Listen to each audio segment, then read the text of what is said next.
உங்களுக்கான சவாலா எதுன்னு நினைக்கிறீங்க? எழும்பூர் தொகுதியை பொறுத்தவரை சவால் அப்படிங்கிறதெல்லாம் எதுவும் இல்லை. ஏன்னா இது இயல்பாகவே திராவிட முன்னேற்ற கழகத்தின் கோட்டை. We will support you. நன்றி நன்றி. மற்ற போட்டியாளர்கள் எப்படி பாக்குறீங்க? நீங்க எதிரிகளா பாக்குறது அப்படிங்கிறது தேவையில்லாத ஒரு விஷயம். இது ஜனநாயக களம். வணக்கம்மா. வணக்கம். கலைஞர் குறித்தான விமர்சனத்தை ஒரு அற்ப அரசியலுக்காக எடப்பாடி பழனிசாமி அமித்ஷாக்களின் காலடிகளில் கிடக்கிறது போல. வணக்கண்ணா. ஹலோ வணக்கம். பிரசன்னா இங்கே ஒன்றுமே இல்லை. தமிழன் பிரசன்னா ஜீரோ. இவங்க தான் ஹீரோஸ். இங்கே யாரும் விசில் அடிக்கல, மரத்தில் ஏறல. வேட்பாளர் மாற்றப்பட்ட போதும் அந்த சங்கிலி தொடர்தான். ஒவ்வொரு தேர்தலுக்கும் ஒவ்வொருத்தர் வருவாங்க. நாங்கள் தான் ஆட்சி அமைக்க போறோங்கிறாங்க. பாதி கும்பல் ஓட்டே இல்லாத கும்பல் தான். இந்த தொகுதியின் அதிமுக வேட்பாளர் பிரச்சாரத்துல பேசும்போது கோபாலபுர கோயபிள்ஸ் யார் அவரு?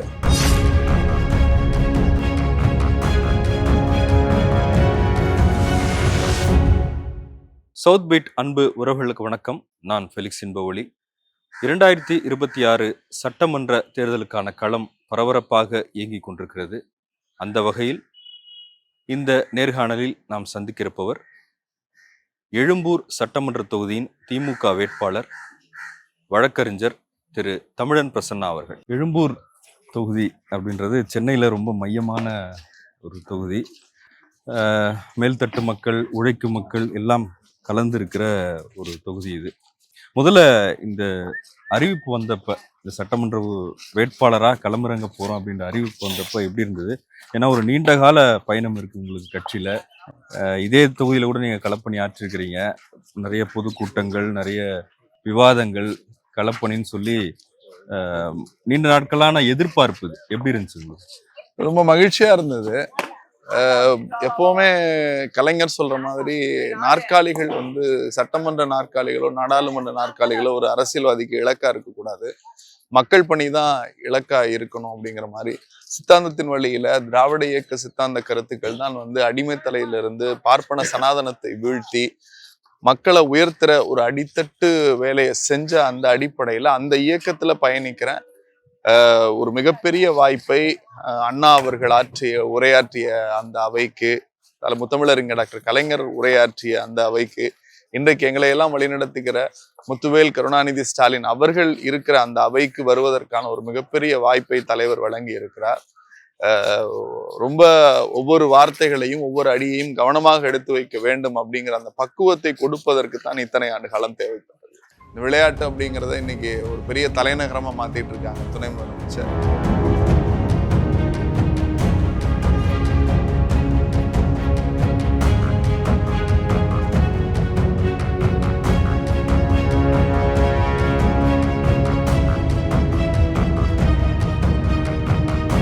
உங்களுக்கு என்ன பிரச்சனைனாலும் என்கிட்ட சொல்லுங்க, நான் உங்களோட இருப்பேன். நான் இந்த ஊர்க்காரன் தான்.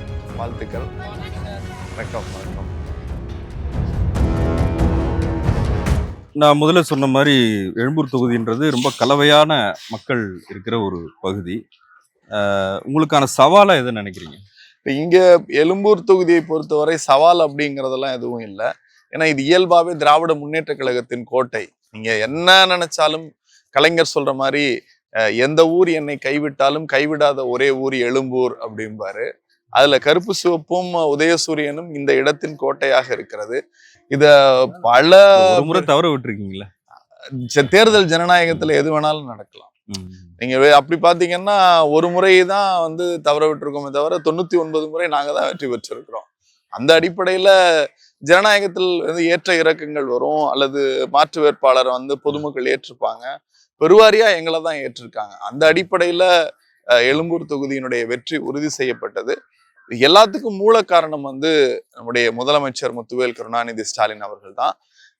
அதற்கு பிறகு இந்த சென்னையை இன்னைக்கு இந்த மாதிரி இவ்வளவு பெரிய பார்க்கு, நம்ம பார்த்த பூங்காக்கள், உடற்பயிற்சி கூடங்கள் எல்லாம் வடசென்னை வளர்ச்சி நிதி அப்படிங்கிற ஒரு புதிய திட்டத்தை உருவாக்கி அந்த வட சென்னை வாடாத சென்னையாக மாற்றிய எங்களுடைய மாண்புமிகு அமைச்சர் அண்ணன் PK சேகர்பாபு அவர்கள் ஒரு மிகப்பெரிய ஒரு உந்துதல் வேகமாக எங்களை எல்லாம் இயக்கி கொண்டிருக்கிறார்.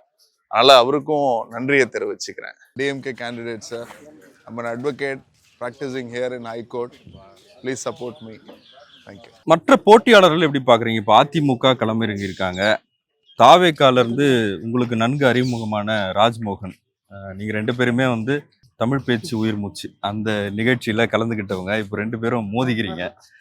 எப்படி பாக்குறீங்க அந்த களத்தை? இது ஜனநாயக களம்ங்க. இதுல ஜனநாயகத்துல எல்லோருக்கும் ஒரு சமமான வாய்ப்பை வழங்குறது. Democratic is a common platform for youth அப்படிம்பாங்க. அந்த இடத்துல ஒரு சரியான ஒரு பிளாட்ஃபார்ம்ல அதிமுகவினுடைய வேட்பாளர், தாவேகாவினுடைய வேட்பாளர் எல்லாரும் கலந்துக்கிற நிகழ்வு தான். ரொம்ப மகிழ்ச்சியா இருக்கு. குறிப்பா இந்த தொகுதியில் போட்டியிடக்கூடிய ஆட்கள் எல்லாருமே இளைஞர்களாவே இருக்கும்.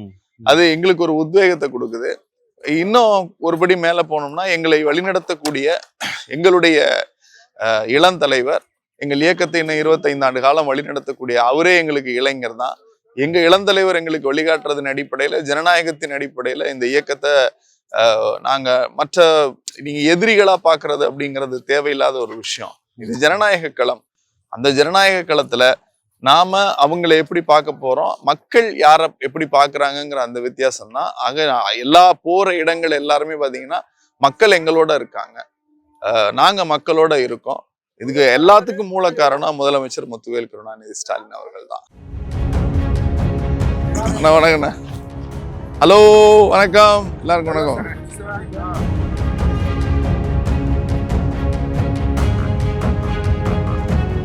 இப்ப தேர்தல் களத்துல கலைஞர் குறித்தான விமர்சனத்தை எடப்பாடி பழனிசாமி வச்சாரு. அவரு கடைசி நேரத்துல வந்து ஒரு கைதி போல சிறைல வச்சிருந்தாரு ஸ்டாலின்லாம். இப்ப கலைஞரோட உங்களுக்கு அறிமுகம் இருக்கு, அவர் உங்க மேல அக்கறையோடு இருந்தவர், நீங்களும் பெரிய மதிப்பு அவர் மேல வச்சிருந்தீங்க. இந்த இடத்துல கலைஞர் குறித்து நினைச்சு பாக்குறீங்களா? இல்ல, எனக்கு தேர்தல் அரசியலுக்காக எந்த விதமான கேவலமானத்திற்கும் தயாராக இருக்கிறார் எடப்பாடி பழனிசாமி. வந்து ஒரு ஒரு நல்ல மனிதனுக்கான அடையாளம் என்பது விருப்பு வெறுப்புகள் அற்று ஒருவருடைய இறப்பில் பங்கேற்பது அப்படின்னு காலம் காலமா நம்ம தமிழ்நாட்டுல சொல்லுவாங்க. நான் ஒரு உதாரணம் சொல்றேன். நான் வந்து அம்மையார் ஜெயலலிதா ஒரு இடத்துல உணர்ச்சி வயப்பட்டு பேசுகிற போது முத்தமிழறிஞர் கலைஞர் என்னை கூப்பிட்டு கண்டிச்சார், இப்படிலாம் பேசக்கூடாது. இன்றைக்கு இருக்கிற தலைவர் வந்து என்னை ரொம்ப கோபமாவே பேசினார். உன்னுடைய வாயை வந்து வார்த்தைகள் வந்து அடுத்தவங்களை காயப்படுத்தாம பேசணும் அப்படிங்கிற அந்த வார்த்தைகள், இது எல்லாமே அதிமுக அம்மையார் ஜெயலலிதா குறித்து பேசியது. அப்படி பேசுகிற போது கண்டிக்கிற தலைமைக்கு மத்தியில ஆதாரமற்ற ஒரு அவதூறு சொல்லை, அதுவும் குறிப்பாக முத்தமிழறிஞர் கலைஞரை போன்ற ஒரு மாபெரும் தலைவரை ஒரு தகாத முறையில அவர் பேசுறது வந்து, நாங்க அடுத்த கேள்வி என்னால வைக்க முடியும். இப்ப அம்மையார் ஜெயலலிதாவை நீங்க எல்லாரும் சிறையில வச்சிருந்தீங்களா? எங்கள் தலைவர் இறக்குற வரை மக்களை பார்த்தார். நன்றிங்க, சப்போர்ட் பண்ணுங்க. நன்றி. வணக்கம்மா. வணக்கம். நன்றிங்க. அம்மையார் ஜெயலலிதாவை யாரும் பார்க்கல. இட்லி தின்னாங்க, சட்னி சாப்பிட்டாங்க, ஜூஸ் குடிச்சாங்கன்னாங்க. இட்லிக்கு 2 கோடி பில்லு போட்டாங்க. யார் பார்த்தா? பார்த்தவங்கள பார்த்தோம்னாங்க, பார்த்தோம்னாங்க. ஆனா நாங்க அப்படி இல்லை. தலைவர் கலைஞர் வந்து கடைசி வரைக்கும், அவர் கடைசி பிறந்த நாள்ல கூட மக்களை சந்திச்சு அவர் ட்ரைகாஸ்டமி போட்டும் எழுந்து நின்று கையாட்டின காட்சியை உலகம் பார்த்தது. ஒரு அற்ப அரசியலுக்காக எடப்பாடி பழனிசாமி அமித்ஷாக்களின் காலடிகளில் கிடக்கிறது போல இங்கேயும் அந்த கேவலமான அரசியலை பேசுறாரு. அது ரொம்ப தவறான விஷயம். அது ஒரு தவறான முன்னுதாரணமா அமைஞ்சிடக்கூடாது. திமுக பதில் சொல்றதை விட, முதலமைச்சர் பதில் சொல்றத விட, தேமுதிக தலைவர் பிரேமலதா விஜயகாந்த் அவங்க இதுக்கு பதில் சொல்றது ரொம்ப அதிகமா கவனிக்கப்படுது. உங்க பிரச்சாரத்துல கூட கலந்துக்கிட்டு உங்களுக்கு ஓட்டு கேட்டிருக்காங்க. ஆமா, அவங்களுடைய சப்போர்ட் எப்படி பாக்குறீங்க? இல்ல, ரொம்ப மகிழ்ச்சியா இருக்கு. நீங்க ஒரு விஷயம் தாங்க, ஒரு தலைமை பண்புக்குரிய அடையாளம் அப்படின்னா எங்க தலைவர் முத்துவேல் கருணாநிதி ஸ்டாலின் தான். நீங்க 2 படகு போகுது, ஒரு படகுல தொடர்ச்சியா எல்லாரும் மகிழ்ச்சியா பயணிச்சுக்கிட்டே இருக்காங்க. வேறு ஒரு இடத்துல இருந்து இன்னொரு படகு போகுது. அந்த படகு வந்து மூழ்கிக்கிட்டே போகுது, ஓட்ட விழுந்து மூழ்கிக்கிட்டே போகுது. அங்க இருக்கிறவங்க எல்லாம் தங்களை காப்பாத்திக்கிறதுக்காக ஐயோ நாங்க உயிரை காப்பாத்திக்கணும் தப்பிச்சு ஓடுறாங்க. சில பேர் கடல்ல விழுந்து மாண்டு போறாங்க, சில பேர் பாதுகாக்கப்படுறாங்க. நீங்க இந்த மாதிரி அந்த கூட்டணி ஒன்றும் கரையேறாத கூட்டணி, அது கரைக்கு உதவாத கூட்டணி அப்படின்னு உடனேயே எங்க பக்கம் எங்கள் தலைவர் மீது கொண்டிருக்கிற நம்பிக்கையின் அடிப்படையில இவங்க எல்லாரும் வர்றப்ப அந்த நம்பிக்கைக்குரிய ஒரு தலைவராக முத்துவேல் கருணாநிதி ஸ்டாலின் அவர்கள் இருக்கிறாரு. அவர்கள் வந்த அந்த இடத்துல கூட்டணி கட்சிகளை மதிக்கிற பாங்கும் பண்பும் என்றைக்குமே திராவிட முன்னேற்ற கழகத்திற்கு உண்டு. அது எந்த சூழலா இருந்தாலும், எவ்வளவு பெரிய நெருக்கடியான சூழல் வந்தாலும் கூட அவர்களையும் அரவணைத்து அவர்களோடு பயணித்து இது நாற்காலிகளுக்கான கூட்டணி அல்ல, இது கொள்கை கூட்டணி என்பதை மீண்டும் மீண்டும் முடிவு செய்து அந்த அடிப்படையில் தேமுதிகவினுடைய பொதுச் செயலாளர் அந்நியார் பிரேமலதா விஜயகாந்த் அவர்கள் வந்தார்கள். ரொம்ப எழுச்சியா இருந்தது, ரொம்ப மகிழ்ச்சியாகவும் இருந்தது. பிரச்சாரத்துல வந்தாங்க, நல்ல ஓட்டு கேட்டாங்க. எல்லாரும் இனிமே பிரச்சாரத்துக்கு பயணிக்கக்கூடிய எல்லா தலைவர்களுமே பதில் சொல்ல ஆரம்பிப்பாங்க. I am contesting as a DMK candidate in Egmore. Please support me. Okay, done. Thank you. Support us. We will be always with you. We will support you. Nandri. Yes. Yes, I am 43, sir. 43, Yes. Really 35 plus than Yes. Thank you, sir. Support us. Please help me. Rising sun. Sure. இப்போ எழும்பூர் தொகுதியை தாண்டி இந்த தேர்தல்ல தாவேக்கா ஒரு முக்கியமான ஃபேக்டரா இருப்பாங்க அப்படின்னு பேசப்படுது. இல்லை, நீங்க சார், நான் திரும்பவும் சொல்றேன் தான், ஒரு அரசியல் இயக்கம் எப்போது வெற்றி பெறும் அப்படின்னா ஒவ்வொரு தேர்தலுக்கு தேர்தல் ஒரு புதுசான ஒரு ஃபேக்டர் வந்துடுச்சு, இவங்க தான் ஆட்சி அமைக்க போறாங்க. ஆட்சி அமைப்பது என்றால் என்ன, அந்த ஆட்சி அமைப்பதற்கான கட்டமைப்பு என்ன அப்படின்னு நீங்க போனீங்க அப்படின்னா, அறிமுகமே இல்லாத ஒரு ஊர்ல போனீங்கன்னா, எப்ப இங்க யாரு திமுக அப்படின்னா, நான் தான் திமுக கிளை செயலாளர் அப்படின்னு ஒருத்தர் வேட்டியை மடிச்சு கட்டிட்டு வந்து நிற்பார். இந்த ஊருங்க அப்படின்னா, இந்த தெருவுக்கு இப்படி போங்க, இந்த தெருவுல இது இருக்கும், இதுக்கான தேவை இது இங்க இருக்கு, இந்த ஊர்ல இந்த இடத்துல இது இருக்கு அப்படின்னு ஒரு கிளைக்கழக செயலாளர் சொல்லுவார். அந்த கிளைக்கழக செயலாளர்கிட்ட போய் தேர்தல் வருது அப்படின்னா முண்டாசை கட்டிட்டு கருப்பு சோப்பு வேட்டியை கட்டிக்கிட்டு பூத்துல என்ன வேலை பார்க்கணுங்கிறது வரைக்கும் செய்வார். ஒரு தலைவர் தொடங்கி ஒரு கிளைக்கழக செயலாளர் வரை தொடர் சங்கிலியோடு பணியாற்றக்கூடிய கட்டமைப்பு எங்க இருக்கோ அங்கதான் வெற்றி உறுதி செய்யப்படும். தொடர்ச்சியா 76 ஆண்டு காலம் நாங்கள் பயணிக்கிறோம். அதில் 50 ஆண்டு காலம் ஆட்சி கூடத்தில் இருந்துக்கிறோம். ஏறக்குறைய 7வது முறையாக நாங்கள் ஆட்சி அமைக்க போகிறோம் அப்படின்னா அதற்கு காரணம், இப்ப இங்க எல்லாரும் என் பின்னாடி இருக்காங்க. எங்க பகுதி செயலாளர் இருக்காரு, எங்க வட்டக்கழக செயலாளர் பாபு விஜயகுமார் இருக்காங்க, மாநில நிர்வாகிகள் இருக்காங்க, எங்க கவுன்சிலர் அக்கா ராஜேஸ்வரி இருக்காங்க. இப்ப இந்த தொடர்ச்சி இருக்குல்ல, இந்த தொடர்பு வேற எந்த இயக்கத்துல இருக்கு அப்படின்னு பாத்தீங்கன்னா, இவங்க எல்லாருமே எதையும் எதிர்பார்க்காமல் கருப்பு சிவப்பு உதயசூரியனுக்கு உழைக்கக்கூடியவர்கள். இங்க யாரும் விசில் அடிக்கல, மரத்துல ஏறல. வேட்பாளர் மாற்றப்பட்ட போதும் அந்த சங்கிலி தொடருதா? கண்டிப்பா. நீங்க எப்போல்லாம் மாற்றப்பட்டிருக்கு அப்படின்னு நீங்க அதிமுகவோடு ஒப்பிட்டு பாத்தீங்கன்னா நிமிஷத்துக்கு நிமிஷம் சேஞ்ச் ஆன கதையெல்லாம் உண்டு. இங்க பெருவாரியால் ஒரே ஒருத்தர், அது அவங்களுடைய விருப்பத்திற்கு இணங்க, அது ஒரு மூத்த தலைவர் அப்படிங்கிறதுக்கு இணங்க மாற்றப்பட்டிருக்கு. அது நம்ம போக வேண்டிய அவசியம் இல்லை. நான் சொல்லுவது, பிரசன்னா இங்க ஒண்ணுமே இல்லை. தமிழன் பிரசன்னா ஜீரோ. இவங்க தான் ஹீரோஸ், தலைவர் தான் ஹீரோஸ். இங்க அடையாளம் உழைக்கும் தொண்டர்களும் தலைவரும் சின்னமும் எங்க இயக்கத்தின் கொடியும் தான். பிரசன்னா இன்னைக்கு இருக்கலாம், நாளைக்கு போகலாம். இந்த அடையாளம் என்பது, எங்களுக்கான அடையாளம் என்பது இந்த கருப்பு சிவப்பு தான், உதயசூரியன் தான். அந்த அடிப்படையில ஒரு மிகப்பெரிய கட்டமைப்பை கொண்டிருக்கிற இயக்கம் அப்படின்னா அது திமுகவை தவிர வேறு எந்த இயக்கமும் இல்லை. அதற்கடுத்து அதிமுக இருக்கு. அதிமுக தொடர்ச்சியா போறாங்க. ஆனால் இந்த அதிமுகவுக்கு இன்னைக்கு அமைப்புகள் குறைஞ்சிக்கிட்டு இருக்கு. பல பிரிவினைவாதங்கள் வந்திருக்கு, பல இன்னல்கள் வந்திருக்கு. ஆனாலும் அது பயணிக்குது. அப்ப போட்டி என்பது திமுக அதிமுகவுக்கு இடையே தானே. புதிதாக நான் ஒவ்வொரு தேர்தலையும் நான் இப்ப பாக்குறது கிட்டத்தட்ட 8வது தேர்தல் பாக்குறேன். ஒவ்வொரு தேர்தலுக்கும் ஒவ்வொருத்தர் வருவாங்க, நாங்க தான் ஆட்சி அமைக்க போறோங்கிறாங்க. நான் திரும்பவும் சொல்லுகிறேன், வாய் அப்படிங்கிறது ஒரு வார்த்தையை நம்ம உதிக்கிற போது, சொல்லுக சொல்லை பிரிதோர் சொல் அச்சொல்லை வெல்லும் சொல் இன்மை அறிந்து அப்படின்னு வள்ளுவர் சொல்லுவார். இனிய உளவாக இன்னாது குரல் கனியிருப்ப காய் கவர்ந்தற்றுன்னு வள்ளுவர் சொல்லுவார். இந்த 2 குரலையும் நான் பேசுறவங்களுக்கு விட்டுறேன். மைக்கு கிடைச்சிச்சுன்னா என்ன வேணாலும் பேசலாம் அப்படிங்கறது பேசுனீங்க அப்படின்னா அது ஜனநாயகத்துல தவறான பாதை. அதை நம்ம கட்டமைப்பு ரீதியா அவங்களுக்கு எதுவும் கிடையாது. பாதி கும்பல் ஓட்டே இல்லாத கும்பல் தான். அவங்களுடைய ஆட்டிடியூட எல்லாம் நம்ம பாக்குறோம். அது நாங்க பெருசா எடுத்துக்கல. ஜனநாயகத்துல எதிரிகள் இருக்கணும். ஜனநாயகத்துல எதிரிகள் இருந்தாதான் எங்க ஆட்கள் இன்னும் வேகமா ஓடுவாங்க. அவங்க களத்துக்கு வரணும், அவங்க எங்களோட நிக்கணும், நாங்க அவங்களோட நிப்போம். அப்பதான் எங்களுடைய வலிமை என்னங்கிறத உணர்த்துவோம். ஹலோ,